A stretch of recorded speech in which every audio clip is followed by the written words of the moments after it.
اعوذ باللہ من الشیطان الرجیم بسم اللہ الرحمن الرحیم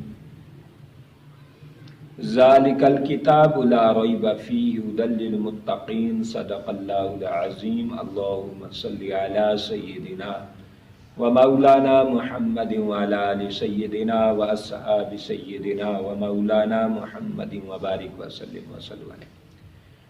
پیارے دوستو، آج کے لیکچر میں قرآن کی عظمت، قرآن کی شان، مسلمانوں قرآن کی عظمت پہچانو، آج یہ موضوع ہے، موضوع سخن ہے، آپ کی گوش گزار کرنا چاہتا ہوں۔ پیارے قرآن ہدایت کے لیے آیا، قرآن بہت بڑا خدا کا تحفہ ہے، اللہ کا بہت بڑا انعام ہے۔ اللہ رب العالمین نے راضی ہو کر یہ ہمیں قرآن دیا۔ قرآن یقیناً یہ نصاب تعلیم ہے، یہ سلیبس ہے، یہ کورس ہے۔ قرآن ہدایت کے لیے آیا، ہم قرآن کو ہدایت کے لیے ہی سمجھیں، قرآن کو بخشش کا ذریعہ سمجھیں، قرآن کو اللہ کی بارگاہ میں مغفرت کا ذریعہ سمجھیں، قرآن کو قبر حشر کا ساتھی سمجھیں۔ قرآن بہت بڑی اللہ کی دولت ہے، بہت بڑا اللہ کا انعام ہے۔ دہلوی میں ابن عمر رضی اللہ تعالیٰ عنہ روایت کرتے ہیں کہ جب اللہ تعالیٰ کسی بات پر ناراض ہو جاتے ہیں، غصہ جلال اللہ رب العالمین فرماتے ہیں، تو اللہ رب العالمین جلال فرماتے ہوئے فرشتے جو اللہ کے قریب ہیں وہ تسبیح میں لگ جاتے ہیں، وہ تسبیح پڑھنا اونچی آواز میں تیز پڑھنا شروع کر دیتے ہیں۔ پھر اللہ رب العالمین اپنی توجہ رحمت انسانوں کی طرف، بندوں کی طرف، اس زمین کی طرف کرتے ہیں، تو بندے کو جب قرآن پڑھتا اللہ دیکھتا ہے، کوئی کلاسز کی صورت میں قرآن پڑھ رہا ہے، کوئی تجوید کی صورت میں قرآن پڑھ رہا ہے، کوئی گھروں میں قرآن پڑھ رہے ہیں، کوئی مسجدوں میں قرآن پڑھ رہے ہیں۔ الغرض قرآن کا جب ماحول رب ذوالجلال دیکھتا ہے، رب ذوالجلال وہ جو جلال والی شان اور صفات کے ساتھ ہوتا ہے، اللہ رب العالمین اپنی شان کے مطابق مسکرا دیتے ہیں۔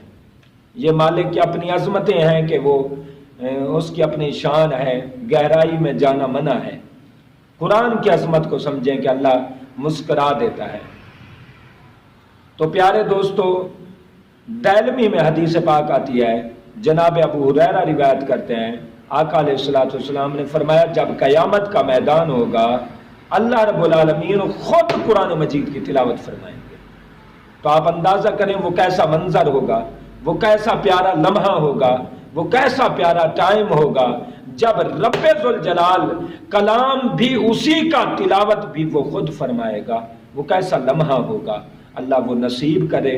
حضور نے فرمایا کہ پھر اللہ رب العالمین کی تلاوت ہوگی، ساری دنیا حیران ہو جائے گی اور ساری دنیا لطف اندوز ہوگی۔ ساری دنیا جب لطف اندوز ہو جائے گی، قرآن کی تلاوت کا سلسلہ بند ہوگا۔ حضور نے فرمایا سلسلہ رکنے کے بعد جو منافق ہوں گے ان کو یہ منظر اور یہ الفاظ، تلاوت سب کچھ بھول جائے گا، لیکن جو منافق مومنین ہوں گے، جو قرآن کے یار ہوں گے، جو قرآن سے دوستی لگانے والے ہوں گے، قرآن کی تلاوت کرنے والے ہوں گے، قرآن کی نسبت رکھنے والے ہوں گے، قرآن کی خدمت کرنے والے ہوں گے، قرآن کی نسبت رکھنے والے ہوں گے، محبت کرنے والے ہوں گے، قرآن کی چاہت کرنے والے ہوں گے، صبح و شام قرآن سے جڑنے والے ہوں گے، فرمایا ان کو وہ منظر اور وہ الفاظ، وہ تلاوت ان کے دل دماغ میں محفوظ ہو جائے گی۔ وہ پھر مزے لیتے رہیں گے اس الفاظ کے، ان الفاظ کے، اس آواز کے، اس منظر کے وہ مزے لیتے رہیں گے اور لطف اندوز ہوں گے۔ کیسا وہ لمحہ ہوگا، اللہ نصیب کرے۔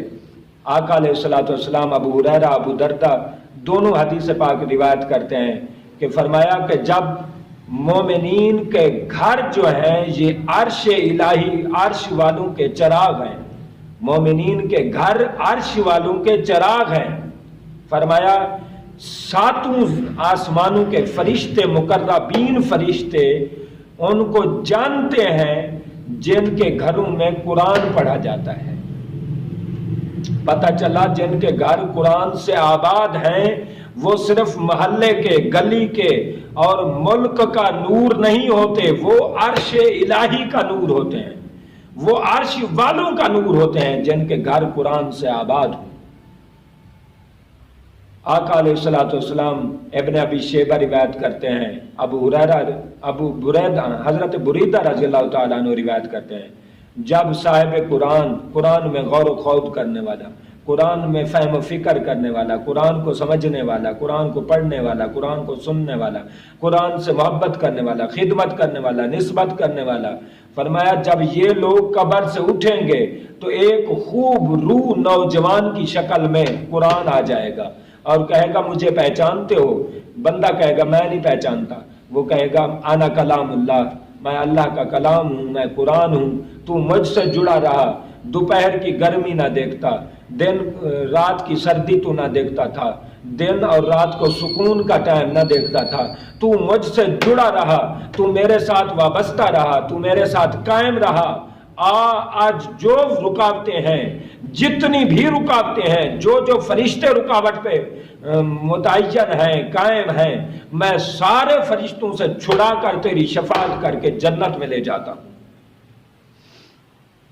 حضرت ابو الاسود رضی اللہ تعالیٰ عنہ حدیث پاک روایت کرتے ہیں کہ جناب عمر رضی اللہ تعالیٰ عنہ جب چھوٹا قرآن پاک دیکھتے آپ پریشان ہو جاتے، دکھی ہو جاتے اور غصے میں آ جاتے، فرماتے یار یہ تم نے کیا قرآن کی عظمت رکھی ہے، اتنی چھوٹے چھوٹے قرآن۔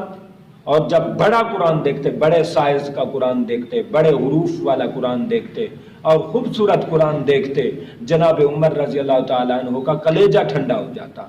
آج ہم دیکھیں، ہم جب چھوٹے تھے ہمارے دادا حضور قبلہ قرآن پاک پڑھتے اور آپ بھی پڑھتے ہیں، ماشاءاللہ ان کا معمول ہے، اللہ پاک ان کو صحت و تندرستی بخشے، تو وہ بڑا قرآن ہوتا، بڑے قرآن سے پڑھتے۔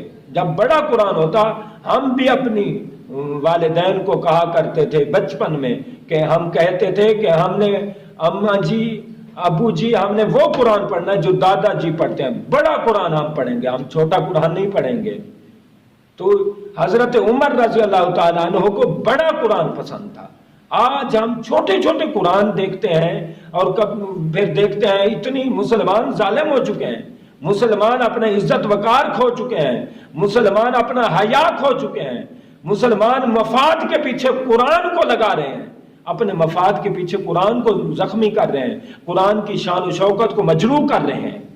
دیکھا ہے کہ وہ چھوٹی چھوٹی پلیٹوں پہ سورت یاسین پوری لکھی ہے، چھوٹے چھوٹے صفحات پہ لکھی ہے، چھوٹے چھوٹے قرآن جو جیب میں ڈالے جاتے ہیں، اتنے چھوٹے چھوٹے قرآن بنا دیے گئے ہیں۔ یہ کیا ہے؟ آپ تم کہو کہ ہم اس میں پانی پئیں گے، اس برتن میں پانی پئیں گے جس میں قرآن ہے، ہم اس سے برکت حاصل کریں گے، گھر میں رکھیں گے۔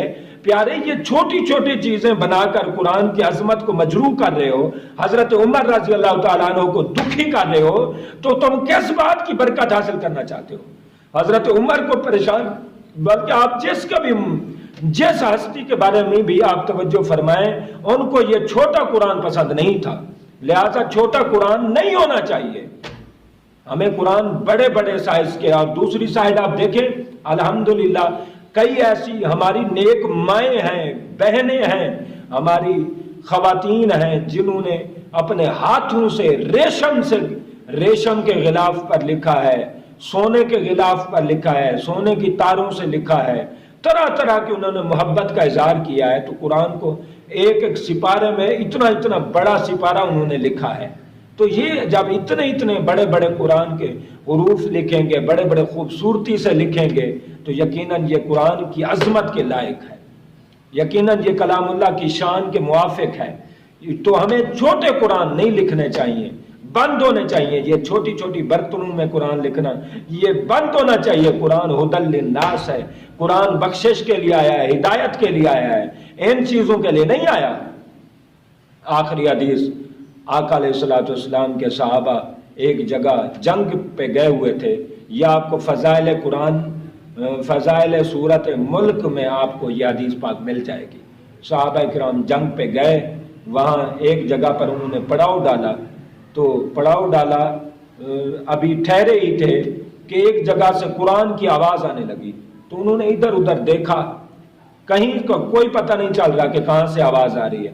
آخر کار جب بہت زیادہ غور خوض کیا تو ان کو محسوس ہوا کہ یہ قبر ہے، قبر سے آواز آ رہی ہے قرآن کی، سورۃ ملک کی، تو وہ کان لگا کے سورۃ ملک کی تلاوت سنتے رہے۔ پھر جب صبح ہوئی حضور کے پاس پہنچے مدینہ طیبہ میں، حضور سے جا کر یہ واقعہ بیان کیا۔